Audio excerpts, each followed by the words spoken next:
So, ladies and gentlemen, I introduce to you today Mr. Marques Ogden.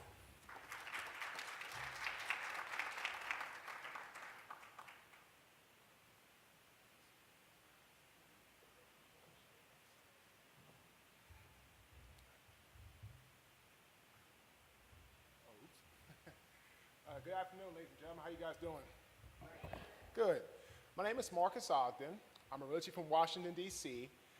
I'm a former NFL athlete. I'm a current best-selling author, motivational speaker. I've worked for companies like the Home Depot in Atlanta. That was last month here in Atlanta. I've done New York Life Insurance. I've done Cisco, Siemens, you name it. And I talk about leadership, passion, drive. But this event is special to me. My father was diagnosed with kidney failure when he was 45 years old, and he never got a kidney. So for 11 years of his life, the latter part, it was kind of difficult, and I'll kind of get into that in a moment. So when I was approached by Bobby to talk about this, it was absolutely an honor. So if you see me a little bit, get a little emotional from time to time, you'll kind of understand why. So this is a first picture that was going to that's me, my father, and my brother, when my brother was graduating from high school. My brother also played in the NFL for 12 years with the Baltimore Ravens. I know there's a Pittsburgh fan in the house, and we were talking earlier, but we're going to let her get by on that. But this is the kind of the essence. So let me kind of go a little bit about my father. So my father was born in Baxley, Georgia, to my grandparents, Ruthie Mae Ogden and John Ogden. And he was the oldest of 5 kids. 2 of his brothers passed away very young, a couple days old, though it was 2 years old. My father grew up in an environment where size was not just wanted, it was appreciated. In my family, the bigger you are, the better you are. So from the time of his childhood until he moved to Buffalo, when he played football for his high school football team, Hutch Tech, he was already 420 pounds in high school. And he got to college. He went to Howard University as well, and he ended up continuing to weigh that weight from about 14 years of age till his early 30s. And when you're carrying that much weight and you're clinically obese and 6'4", 420 plus, it's just a lot on your organs, it's a lot on your heart, it's a lot on your body. And my father really was a great man, but he really didn't live a health-conscious life. And looking on that, it kind of made me feel, as I was growing up and seeing that, the process of trying to make myself healthier, but unfortunately, as a young child, I was playing football, I was taught bigger was better as well. So his kidney failure, I remember this like it was yesterday. I was 14 years old, I was playing football, I was at football practice, and my dad came to pick me up, and he said, "Marques, I have to tell you something." I said, "Sure, Dad, what's going on?" He said, "I've been diagnosed with kidney failure." And then I looked at him, I'm like, "Say that again?" Like, "I've been diagnosed with kidney failure." I said, "What does that mean?" I says that one of my organs, one of my kidneys to be exact, due to my immense size from all my childhood through my young adulthood, has caught up with me, and my kidney is no longer working. And I said, "Well, Dad, what does that mean for your lifestyle? Like, what is that going to do to you as far as being able to come to stuff and be able to work?" He said, "Oh, Marques, I'll be fine. Like, I'll get a kidney transplant probably, they say, within 2 years. I'll be okay." I said, "Okay." So 2 years went by, nothing happened. I was graduating from high school, and I actually had a scholarship offer to either the University of Maryland or to Howard. And Maryland at the time wasn't very good in football. Anybody else that was outside of a half an hour range of my upbringing, I wasn't going to go there. I just didn't want to leave my father in his health at his age. And being that my brother was already drafted to the NFL, I felt the obligation to stay close to home and be home with him. So I remember going to Howard, and I remember literally the first time I ever saw my dad on dialysis.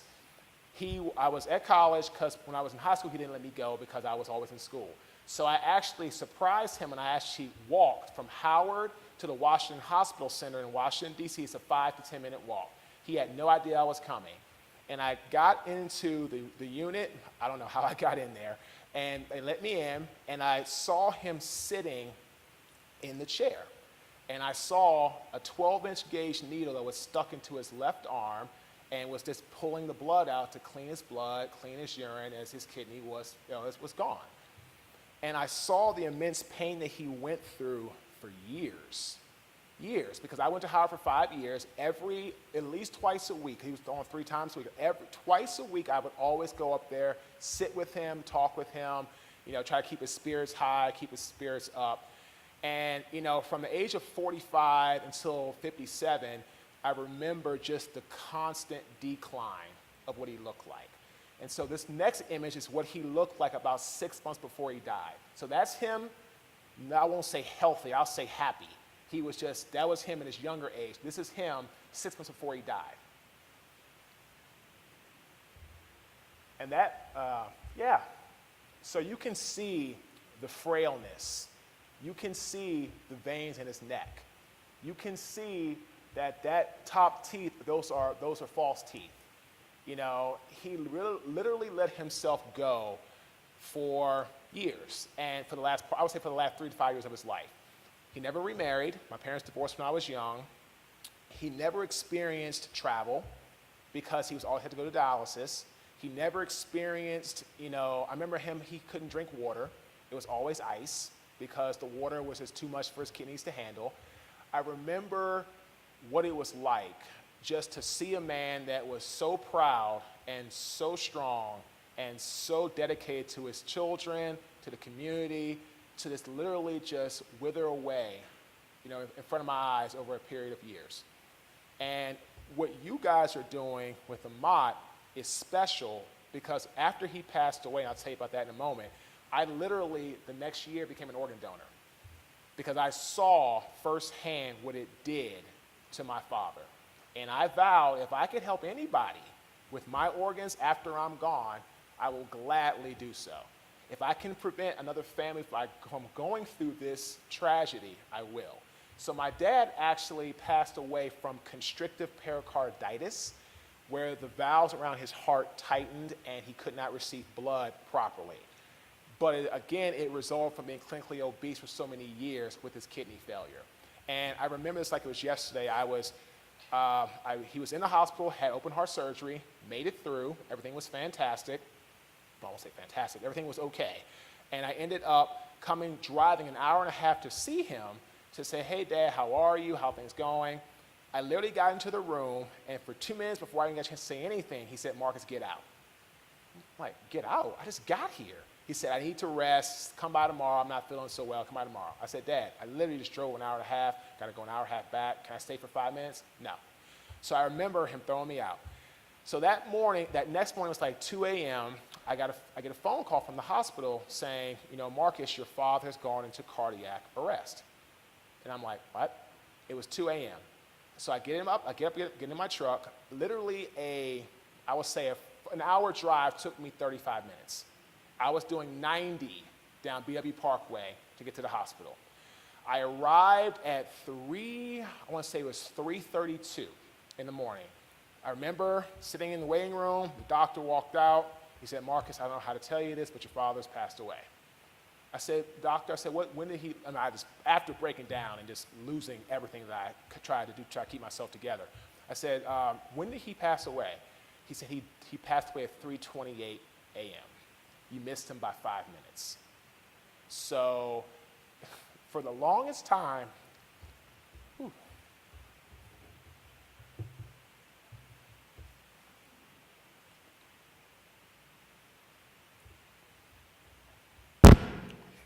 sorry, it actually helped. For the longest time, it was hard. And I finally learned to deal with it after a while. Whew, that's better. So this picture of me is a picture of me at a photo shoot in New York City. And in reality, this is why I'm so health conscious, because I saw somebody that I love more than life itself literally let himself go at the end. Thank you. Sorry about that, guys. And Literally, I am so health conscious today because I have young children, I'm married. I want to be able to give my family the best of me for as long as I possibly can. And I want organizations like this to be known because you guys are saving lives. And it's a true honor to be here and to show you this image of myself and what it means to me.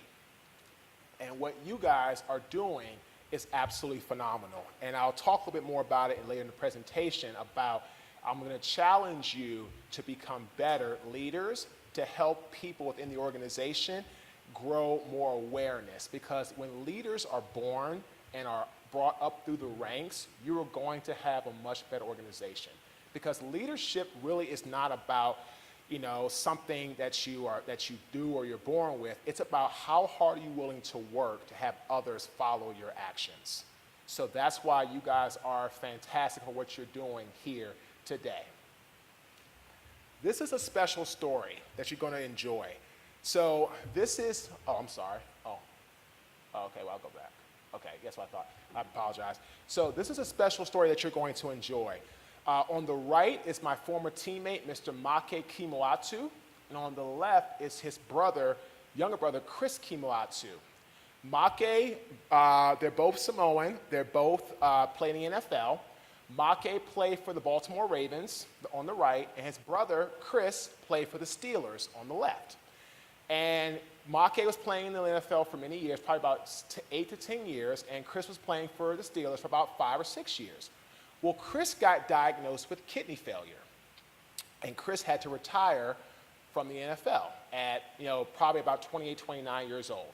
So Marques was still playing, and what happened was when he got diagnosed with kidney failure, Marques, after a year of playing, was going to continue to do his next contract. He told his head coach, "Coach, before we sign this contract, I had to go get myself tested. If I'm a match for my brother, I'm going to retire from the NFL. I'm not going to take your money. I'm going to give him my kidneys to save his life." Marques went, got tested. He was a positive match for Chris. So Marques cut his career short and gave his brother, Chris, his kidney so he could live a happy, full life. So the NFL, what they did was they gave Marques and Chris both higher early pensions because they both ended up leaving the game from an extenuating medical circumstance. But to see the rivalry, brothers, because Chris was an offensive lineman and Marques was defensive lineman, so they literally played against each other head to head for years. And to see the selflessness, to see the passion, to see the leadership it took for Marques to not, without even hesitation, give up his career for his younger brother was absolutely amazing. And this warms my heart because these two I know both personally, and when I saw this, it just made me very excited. So this is an excellent story about how organ awareness and how transplantation can start to manifest itself to organizations. Again, the NFL is a big proponent of players helping players if they can do it from a health perspective. Leadership is the capacity to translate vision into reality. I'm a big believer that a good leader will give people that he or she will give people that they work with or under them the tools to be successful. I met your president-elect, very nice lady, and she was talking about the honor of me being here. I said, well, it's not an honor for you guys, it's an honor for me to be able to tell my story. First of all, honor my father, who I love more than anything, and then see an organization that's actually doing something that he could have took benefit from, that others could take benefit from. Like I saw there's like 123,000 people that need transplants last year alone. I think only 23,000 got them out of 123,000. So 100,000 or so did not get their transplants that they needed. These numbers are staggering and it's scary because people could do something about this. So true leaders, what they're going to do is they're going to see a problem, address it with action, and they're not going to look to shift blame or pass it to somebody else. When I spoke for Home Depot, I talked about rising up leadership. I'll talk about that a little bit later on in the presentation. It's really about helping everyone around you become better. So here's my challenge to the room. Change is difficult, okay? When I retired from the National Football League, I struggled with what to do next. I became a successful construction company owner. That didn't go so well after 5 years. I went bankrupt, lost everything that I owned. Moved to North Carolina, had to start over. I was working at Merrill Lynch. That wasn't gonna work out so well. I wasn't gonna pass the Series 7. Got into football coaching, got into becoming a janitor. Started my public speaking from the ground up, and now I'm doing this for a lot of corporations. My point is that it's uncomfortable. It's not easy. You're going to face hesitation, pushback. But as a leader, I'm going to challenge you to push forward in that time. It's not going to be easy. It's not going to be something where you're like, oh, this is fantastic. Oh, it's easy to get people to donate organs. No, it's not. You know, it's not, because people sometimes don't know about it. They're not comfortable with it. They don't want to do this. They don't want to do that. They're scared, all types of stuff. But to be a true leader, you must persevere and push forward. So my challenge to you in this room is, if you all could just look within inside yourself and elevate yourself to become an even better leader, to help grow awareness. And then on top of that, elevate yourself and then elevate somebody within your organization at the same time. Because then you have not one, you have two. And two can do more than one. So it's a challenge to you to elevate yourself to the next level of leadership and passion to help others within your company and not even in your company become more aware about what AMAT is trying to do. So here are a couple strategies and some acronyms I'm going to give you that I feel could help you with this process that I've used in my life to help me go from a speaker who for 30 months didn't get one hired job. I couldn't even get a free job. I couldn't even pay you to speak, let me speak. Like, hey, Marsh, you want to speak? Oh, here's $1,000, I'll pay you $1,000. Nah, we're good. Nah, you're good. And you know what I heard, ladies and gentlemen? I heard, Marcus, your story is not interesting. You can't relate to our audience. Or my personal favorite, Marcus, you are a really good football coach. Why don't you go do that? I'm like, excuse me? Like, yeah, like, you know, you're a big guy and you know offensive line and we need more coaches. Go out there and coach. You say, you know what? Okay, how about this? I don't want to not see my family. Coaches work all kinds of hours, which I respect them, but the hours are insane. But I wasn't gonna let somebody else tell me how to run my life. Wasn't gonna happen. So again, I just wanna help you all become the best you can be, because again, the minute my father died, that next year I became an organ donor. Without hesitation. Just like I talked about earlier, I don't wanna have people go through what I went through. So 4 strategies to be creating better results, okay? Number 1, continue to grow leaders. I have been hired by more companies in the last 12 months to talk about leadership. Home Depot, for example, they went from a Fortune 33 company to a Fortune 34 in 2015 to Fortune 23 ranking in a year, in 2016. They grew by almost $8 billion. You know what they told me? Their biggest issue is finding good leadership. Because they're growing such an exponential rate, they are lacking good leadership. Same thing I'm talking about to business students, about going into the real world, about how things aren't linear. You have to be able to deal with the curves and sway. Leadership will help you. I've been at the high side of it and the low side. So I've lost everything I've owned, and now I'm rebuilding my brand. And leadership is something that everybody in society says is greatly missing today, from the top down to the bottom. So grow good leaders and you will have a good company and a good organization, without a doubt. Number 2, continue to deliver a powerful message. Ladies and gentlemen, I do apologize for getting a little teary-eyed. I don't usually do that, but I never talk about my dad in speeches. But I think the messaging you guys got from it was that it changed my life. And it's authentic, and it's real, and it's powerful. People will relate to you if you are powerful, if you are honest, if you are authentic. So when you're talking to people about AMAT, talk about why you are involved. Make it a personal story. People are going to relate much better to a personal story than one that you make up, or one that you're trying to like. I love when speakers try to like study somebody else and try to pull from them what they say. Like, oh, Grant Cardone may say this, oh, Tony Robbins may say that. Well, you know what? That's them. That's their story. You can look at it and kind of get some ideas, but don't ever copy someone's messaging because it's not then no more authentic. So be real with who you are and it will shine through. Work at your peak performance. You saw a picture of me working out. As a public speaker, if I come to the stage looking like Kool-Aid in a jar, like the guy, like the little funny little chunky guy, you're not gonna take me seriously. And I'm just being honest. I've told people all the time, the way you look from your dress to your appearance, people are going to judge you when they see you. And then if they want to go any further, they'll talk to you. I spoke to Elizabeth City State football team last Friday, and I told them, if you want to be successful going into corporate America, look the part. Keep your hair cut clean, nice clothing, make sure that you're nice and professional. It's the same thing. Optimizing your peak performance is huge, because when you feel good, you work good. That's just the truth. You only get one chance to make a first impression. Andre Agassi, back in the 80s, that commercial could still play today and still be well received.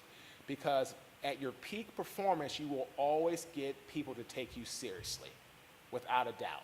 So work at your peak performance. Continue to hold a safe space.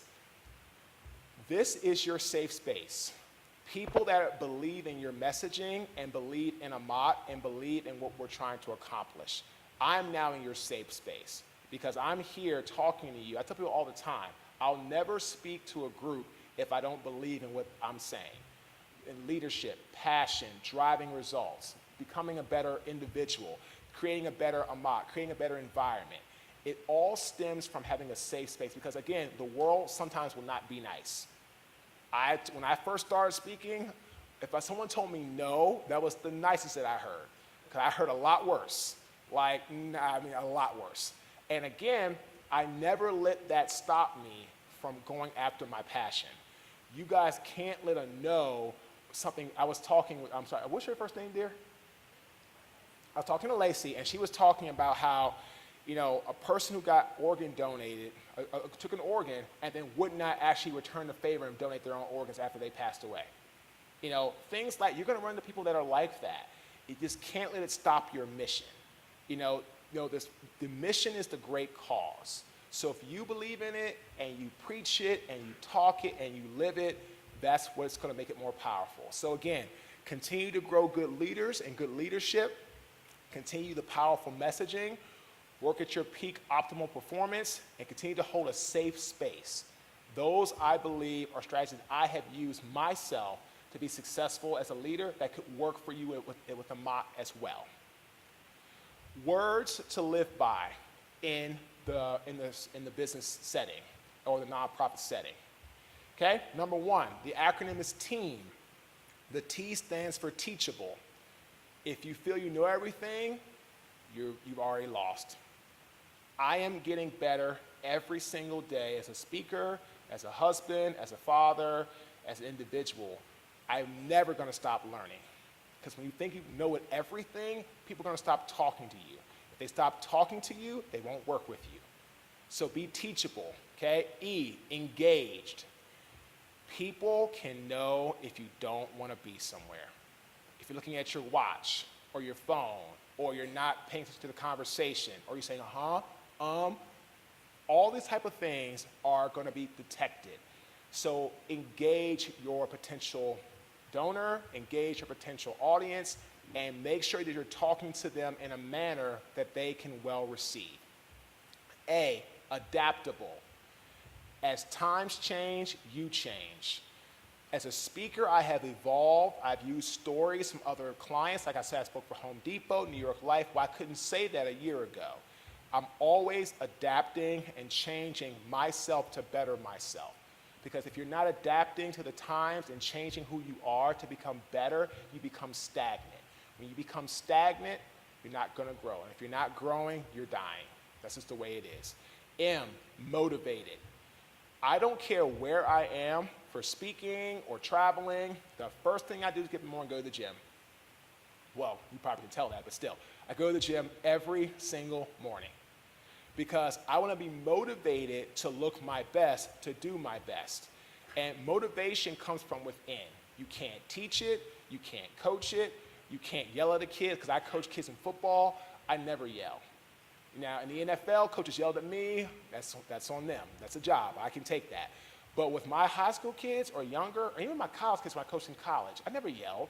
If I have to yell at you to get you motivated, then I don't even want to work with you, because it should come from within. The passion, the desire has to come from within yourself to be your best. The acronym WORK, W stands for winners, okay? Winners, all right? If you are a winner, you're going to get it done, all right? You're going to work hard. You're going to get things accomplished, okay? O stands for optimize. Whatever you have to do, you'll find a way to optimize and make the best use of your time to get it done. R is research. There's the internet, there's Google, there's all types of information that's available to you for free to help you enhance your brand and enhance yourself as a person. And K is the knowledge, okay? So the WORK acronym stands for winners, optimize, research, and knowledge. When you're able to do everything you can do possibly to get things accomplished, you're gonna be your best. So winners, optimize, research, and knowledge. That's the acronym for WORK for me. This next acronym I heard a lot, NO. But to me, NO stands for next opportunity. Every time I was told no by a client for speaking, my next question was, okay, what could I do better to better myself? And a couple clients would say, Marques, I'm very impressed with that. Most people hang up the phone when they get told no. I said, well, you know what? That's fine. I can accept no, but just tell me what I did wrong so I can get better, so I don't hopefully hear no again. And a lot of times people, as a retired athlete, and Bobby and I talked about this a couple weeks ago, sometimes retired athletes, they hear no and they accept it as fact. And they accept it as that is going to be their new norm. And it's unfortunate, because if you just use no as a stepping stone to find out what you can do better on the next opportunity, you can be successful. I have a speaking academy where I help people with communication and presentation and just overall knowledge. And I tell people, when you're a speaker or you're starting a new business or you're in a non-for-profit, it's just law of averages, you're going to hear no. But if you continue to press forward, you eventually will hear some yeses. So use that as your stepping stone. One of my favorites, Shark. This is by Damon John, who I absolutely love.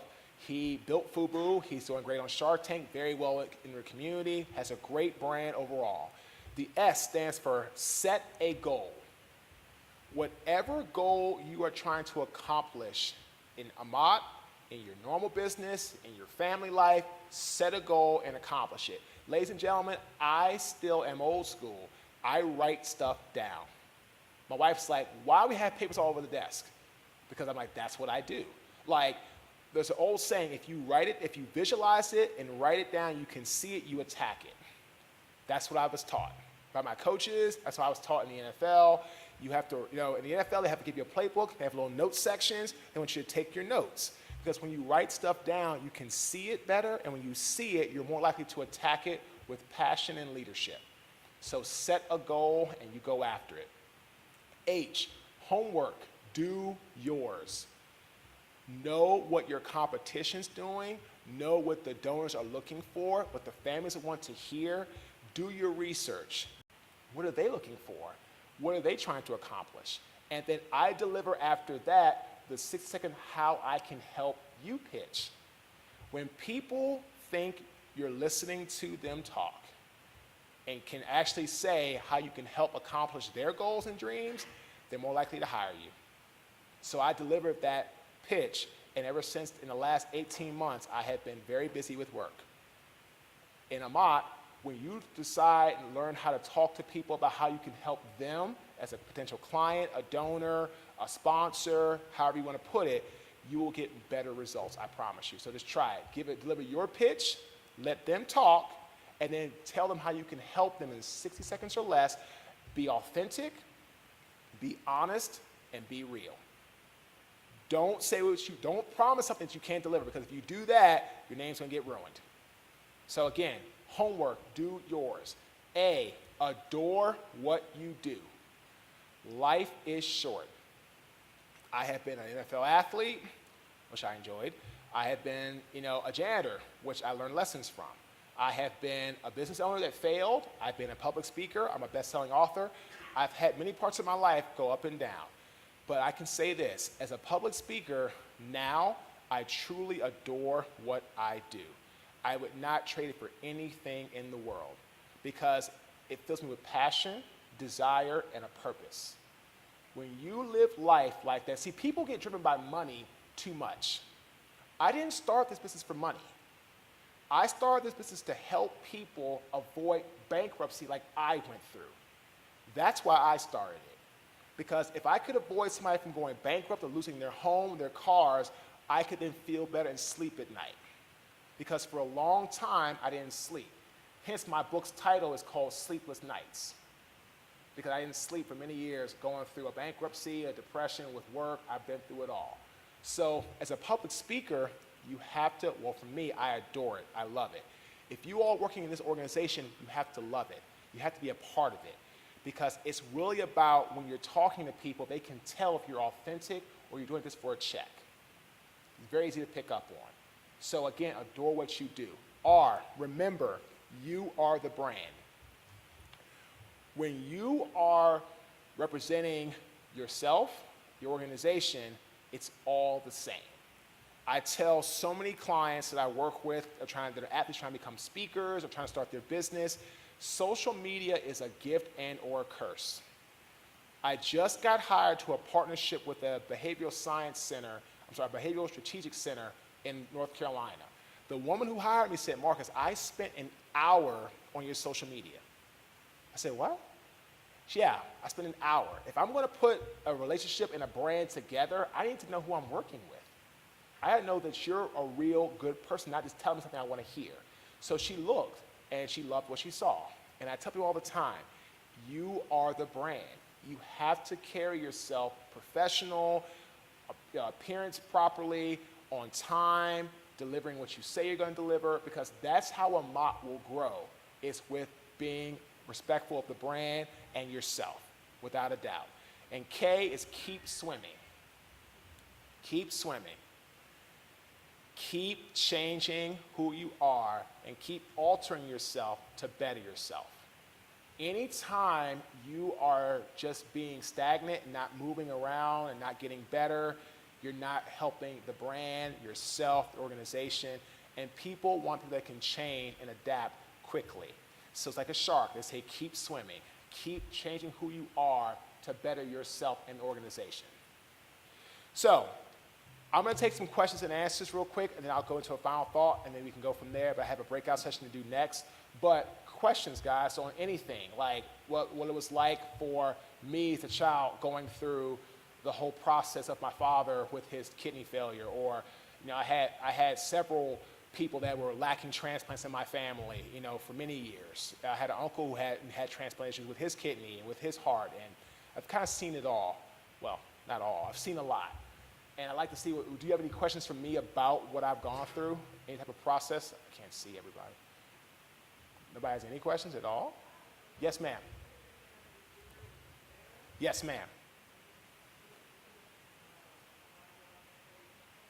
No, so good question. So my family was all from the South, and what happened was my family believed that when you're larger and when you're more of a girth and size, that you're just gonna be much better. You're gonna be more healthy, which is really weird, but I promise you that's what they believed. Like, I remember when I was playing football in the NFL and I retired. I went from 375 Yeah, 375 down to 280. And one of my aunts said, Marcus, are you sick? I'm like, what? Are you sick, honey? You need to come and see when it's come feed you? Like, no, I'm good. I don't want any more food. I'm good. And that's what's the mentality. I mean, I remember two of my female cousins they were twins. They were both over 300 pounds in their early to mid-teens. Early to mid-teens, over 300 pounds. And my family thought this was acceptable.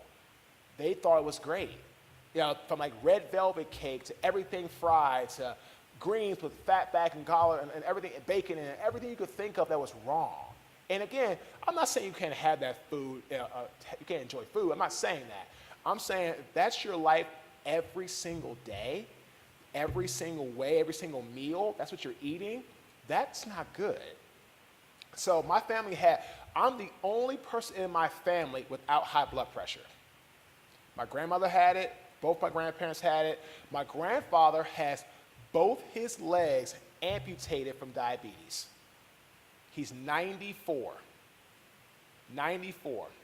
Had one cut off in his mid-70s, the other one was cut off about 2 years ago.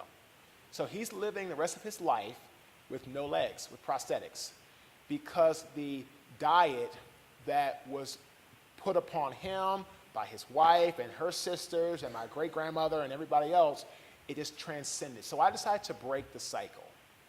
I decided, you know what, I'm not going to be like everybody else in my family. I'm not going to be in my 30s sitting there going to the hospital because I've got high blood pressure, high cholesterol, because that's what leads to needing a transplant. More than likely, your kidneys are failing. You're having heart issues. You're having high cholesterol. You're having you're starting to become pre-diabetic. You know, all this stuff stems from diet and from lack of awareness of this healthy living. So to me, when my family said that, I was like, this is not good, and I then made my own change. So now I'm living my life, and my children are healthier. Like, if in my family, if you didn't finish your plate, you had to sit there till you finished your plate. You had to. Like, you had to. Like, and then I love my maternal grandmother was an amazing woman. God, I loved her. She passed away from lung cancer. But looking back on it, it was the biggest oxymoron in my life, because she would sit there and feed me fried catfish, fried chicken, white Wonder Bread, everything you could think of raw, grits with cheese and ham, and I was loving life. And then you know what she would tell me? Marcus, my baby, you're getting fat. I'm what? I'm like, really? Like, so, but at the age, I didn't know any better. I'm like 9, so I remember this picture, I was really, really skinny, and then like about 9 or 10, I just blew up. My parents divorced. I spent a lot of time with my grandmother, and she's like, oh, you're getting fat, my baby. Go walk around the house like and do laps. I'm like, really? Go do some stairs. And then dinner time, fried chicken, ribs, macaroni and cheese, chitlins. And I'm like, you really are? So by the time I got through, I said, Grammy, I was like, and she was a little in her mid-80s. I was very nice, but I said, Grammy, do you realize that the whole time you were telling me I was fat, you were making me fat? And she's like, well, what do you mean? What do you mean what I mean? Like, you can't give a kid white bread all the time. You can't say, here's fried catfish. You can't say, here's fried chicken livers, and then expect the kid to like not eat everything. I mean, my grandfather would make pancakes. I'll have 20 pancakes. They were like the small, well, they weren't small. They were like this. They were in a nice size. And I have 20 until the Bisquick was gone. Syrup to the hilt. But you know what? And my grandfather never said anything to me about being big. He kind of knew. But my grandmother was like, oh, we got to go see Dr. Kurz and get your cholesterol. I'm like, really? So before she died, and that's why I said, Grammy, I have changed my life, but you didn't help. I know you were trying to help me, but you didn't help. So, and I told her, I said, Grammy, what would happen to me if I would have became diabetic? How would you have felt? And she was like, oh, I'm sorry. And I'd say, look, Grammy, you're fine, but just understand, like, this is the process of, like, you telling a child, and this is sometimes how kids will grow up. Like, they're taught something, they do something, they feel it's okay, and then they get older, they realize it was not okay. It wasn't okay. So, I mean, this is what it was. Ma'am? Oh, okay, yes, ma'am.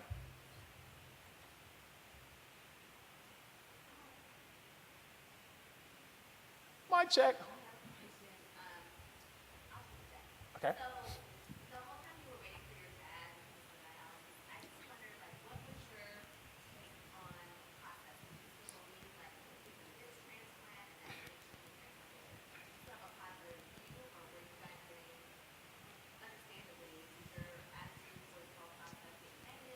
Good question. So what happened was my father became very close to the head nurse. Her name was Edwina, and he became godfather to her daughter. And I could see that the process was going good for him, to be expected. They said, it's going to be sometimes hard to find a match, and then your dad's getting older. So I kind of expected that, but what I told her was just keep me abreast in an honest perspective. So I never had a negative connotation of the process because I knew he was at least going on dialysis and trying to get better, and it stunk because he went through so much pain, but at least he was able to live a better life quality than most who couldn't be on dialysis. So I was able to sustain what they were telling me, but it was still hard. It was still hard because I wondered for years, why couldn't we find a donor? But then as he got older and then he had more other health problems, he had other heart issues, it was hard to find that match for him. So he had a lot of other health problems as well, other than just his kidney failure. Ma'am? Oh. No, yeah, yes, ma'am. Yes.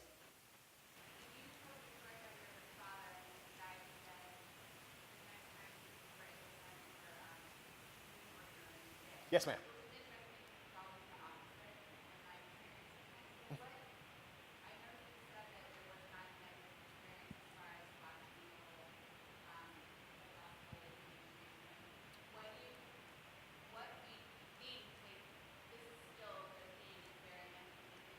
Great question.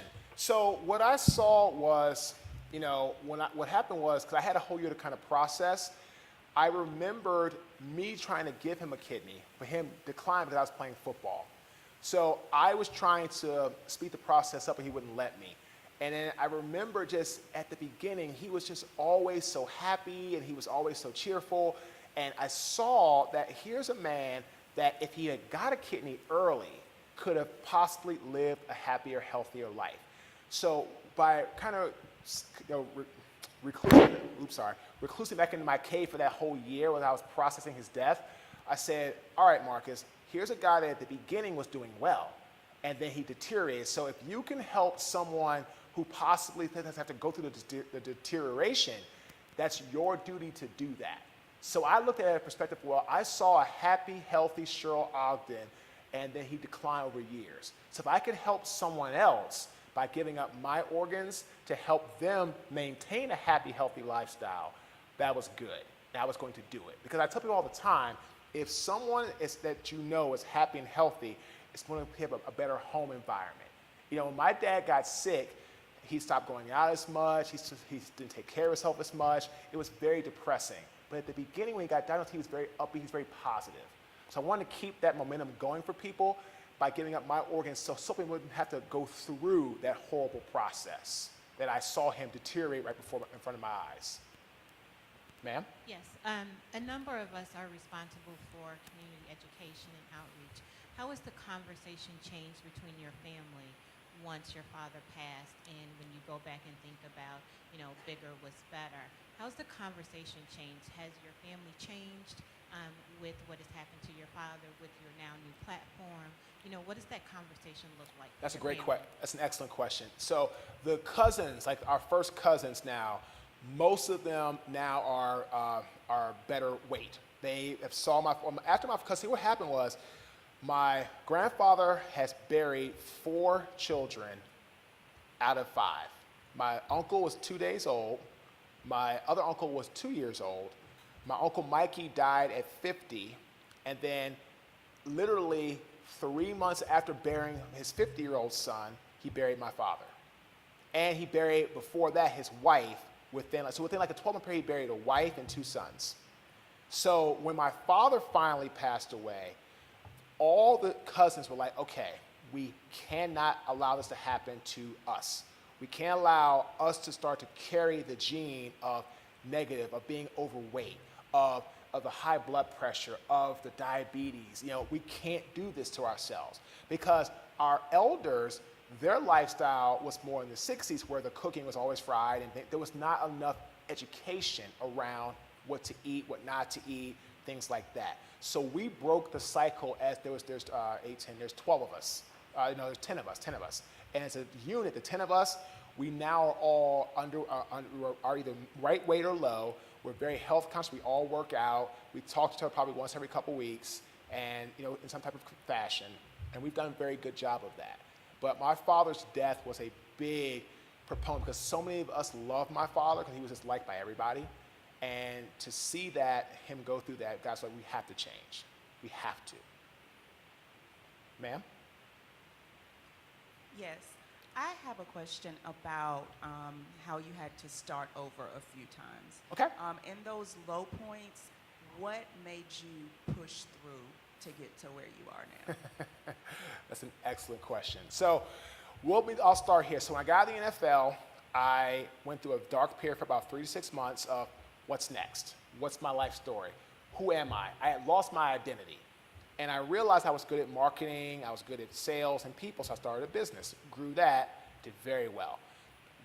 So I'll tell you a little funny story. So my wife and I met on Match.com. Yep, we met on Match. I could do a commercial. Actually, some days. It's a good story. And so we met on Match. And she moved from Carolina to Baltimore to be with me. Now, can you imagine this, ladies? You leave your job. You have a daughter, 8-year-old.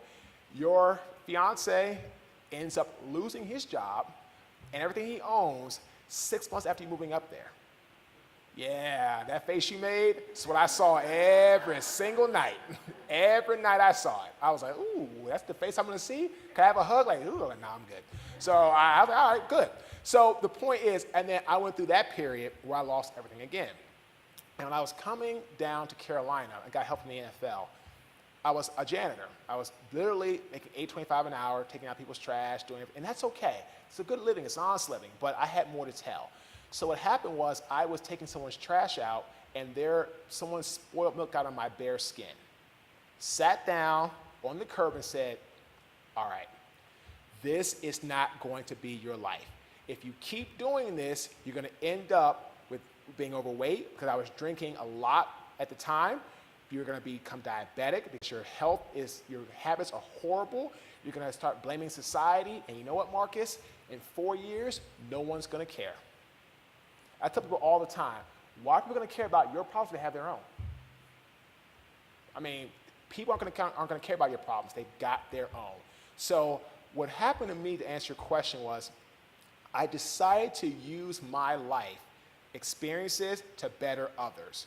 And it was a lot of resistance at first. No one wanted to hire me. Said, Marcus, you're a good guy, but your football's where you need to be. I swear to God, every time somebody told me I want to throw them out the window. I'm like, look, man, I'm not coaching. Shut up. But I used what I had to better myself. And I was just tired of the excuses, and I was tired of not taking accountability. My tagline now is, I inspire you to take accountability. If you make a mistake, you own it. I lost my company. Nobody made me do the things that I did. I lost it. I was the wrong guy, made the wrong mistakes. So these are things I help people with in speaking, like take accountability, be honest, be vulnerable, get your stuff done. But was it hard? Yes, it was. But at the end of the day, you have two choices, ladies and gentlemen. You can either stay down and blame society, nobody's going to care, or you can rise up like the phoenix out of the ashes, make change, and live your life.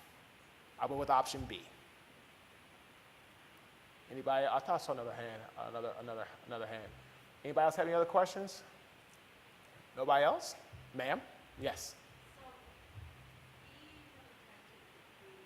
volunteers in our dialysis centers. And Okay. as a family member who has, been in a dialysis center for years with your family member, is it realistic? Because I see that you became a donor advocate, after your father's passing. Which, by the way, thank you for being a donor advocate. your public speaker, you're using your ability to help us. I really am thankful for that. Is it realistic for us to ask family members when their family members going through dialysis to be an advocate for organ and tissue donation? Or is there just so much going on with dealing with your family's illness? Here's what I would say.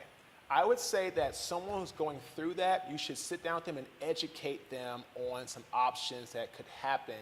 So if something like this happened in their family again or in the future, they're prepared. I was always an organ donor supporter before his dialysis.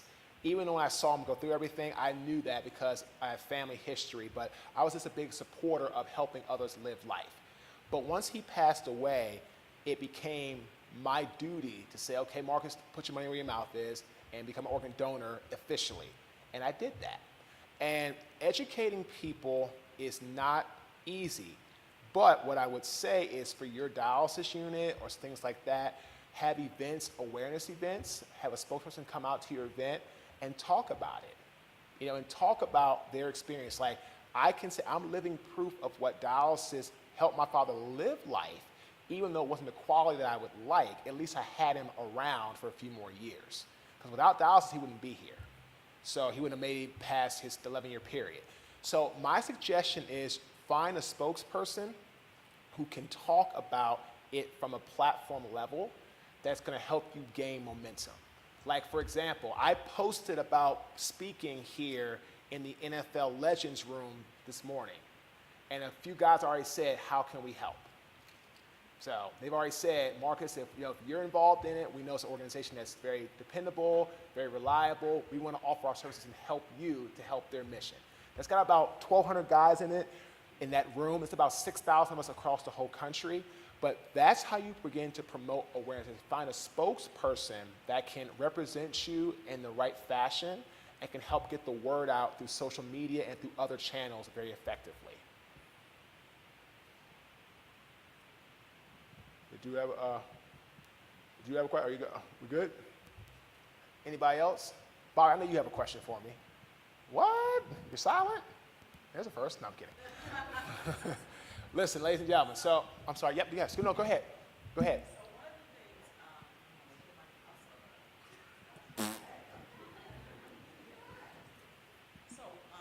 Thank you, Marcus, for sharing with us some wonderful information about leadership. But I wanted to kind of go back and ask you a couple of things. Okay.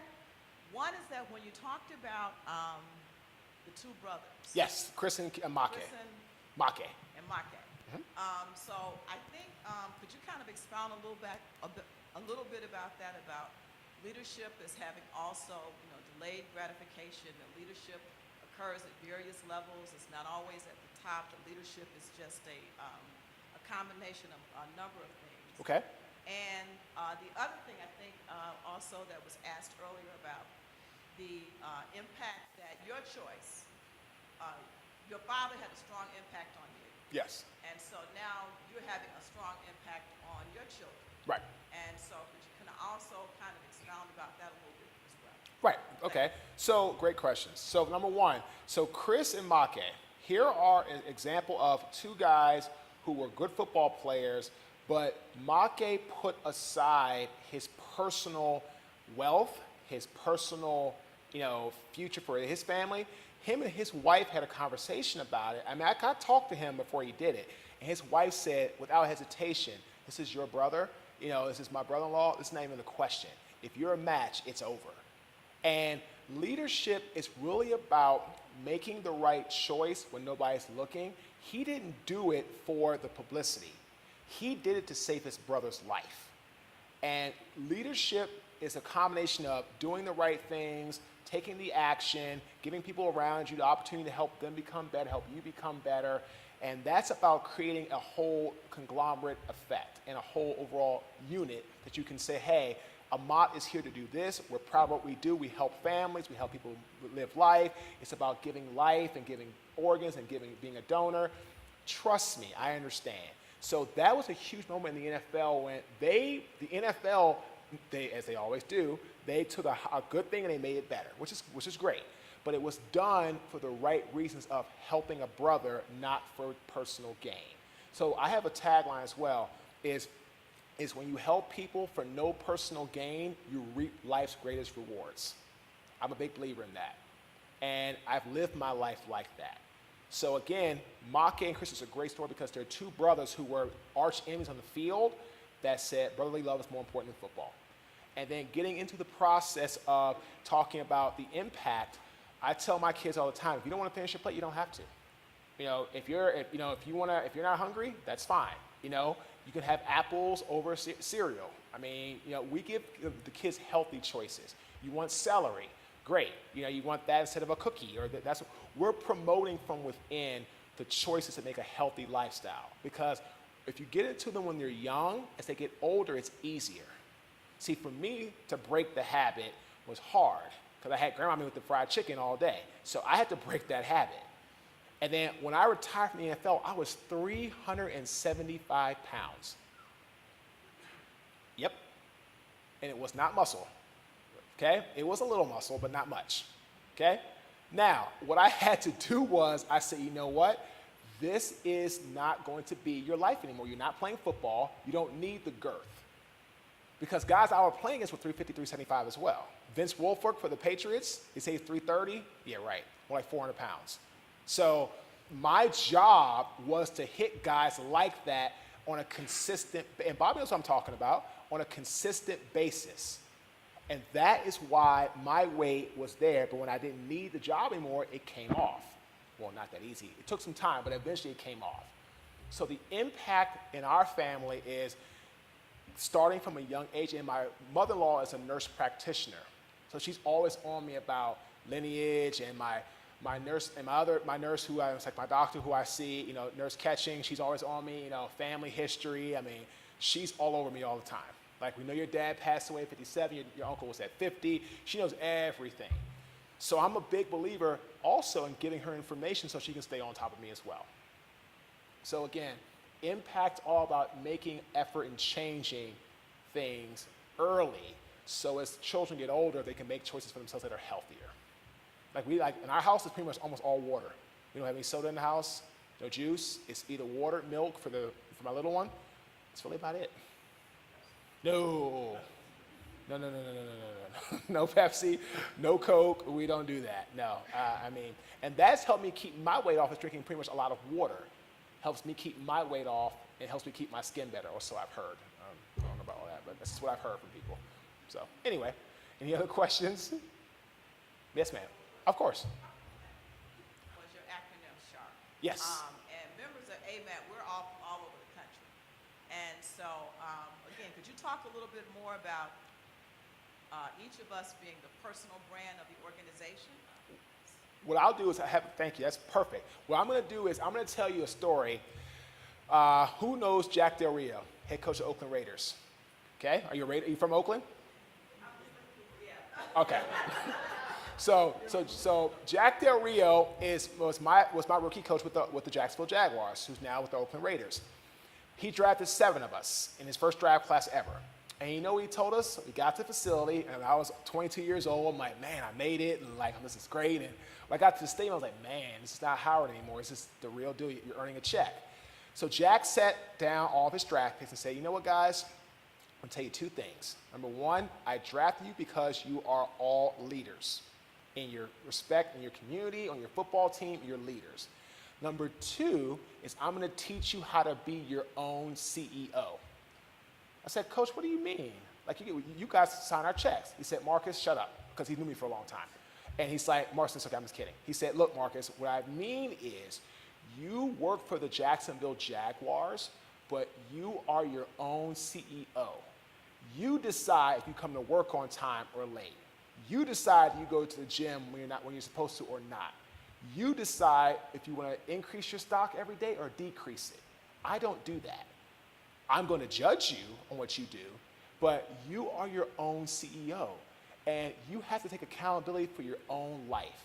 When you work for AMAT as your own brand, your own person, you are your own. It's like working in the financial industry. You are your own book of business, your own revenue stream, but you work for an optimal brand. It's the same thing here. You all work as yourself, as your own boss, CEO, and your own division, but you're part of AMAT as a whole. So you're your own CEO. You have to drive yourself daily to get the best out of you and the best out of your situation all the time. Like I tell people all the time, a lot of people say, Marcus, how could you have continued to try to become a public speaker after not getting hired for 30 straight months? I said, you know what? I sat down, looked in the mirror, and said, Marcus, you're your own CEO. Something's not working. Either change it, or you're going to basically be sitting in the same place you are now. So I made a decision. I made an alteration. I changed my approach. Same message, just changed my approach. I became much more softer. I realized that 6'6", 290 pounds, if I'm too aggressive, not going to work. It's not going to work out for me. So I became much more softer. I became much more, how can I help you with your dreams, your desires, your passion? And once I started doing that, people started saying, Marcus, this is very good. What's your fee? We want to hire you. So it's about changing your approach and becoming your own CEO and realizing that you represent AMAT, that's the brand, but you have to drive up your own daily efforts as a person every single day. Anybody else? So I'll close with this, and we'll take a little break, and we'll do our breakout session, which I'm going to actually have you guys write stuff down and challenge you and all that type of stuff. So it's not school, but it's going to kind of help you get some things going. This is my final thought, okay? You all are fantastic people who have given your time, your energy, your passion, your leadership to be in this room, to do what you're doing. My challenge to you is to, again, elevate yourself and at the same time, elevate somebody else that's in your group, your organization, your offices, back wherever you come from, to become better. The fastest way to grow a brand is internal leadership. More companies today are looking to bring up people from within than go out. Because once you have to go out to somebody else, you got to start all over again with the process and tell them what they do, what's your mission, and what you have, what's your end result. So my challenge to you is to bring yourself up as a leader, elevate somebody else within your company to be a great leader. That's going to help you. That's going to help AMAT. And at the end of the day, you guys are going to help continue to save lives. That's the key here. The more you guys push forward, the more people get transplants, the more lives get saved. End of story. So without you all in this room doing what you do, a lot of people who weren't getting transplants, who now have them because of you, thank you. I thank you because now I'm part of your family and I believe in what you're doing. And I'm going to help spread the word to my communities and my platforms to help. I actually have a speaking event on Thursday in front of 400 entrepreneurs who are all veterans. I'm going to take some flyers to that meeting in Raleigh and spread the word about AMAT. Because you guys are doing a fantastic job, and I'm glad that you guys had me come and speak to you. And we'll do breakout session in a moment. Thank you. We have a 10-minute break, guys, and then we'll come back and at 2:15.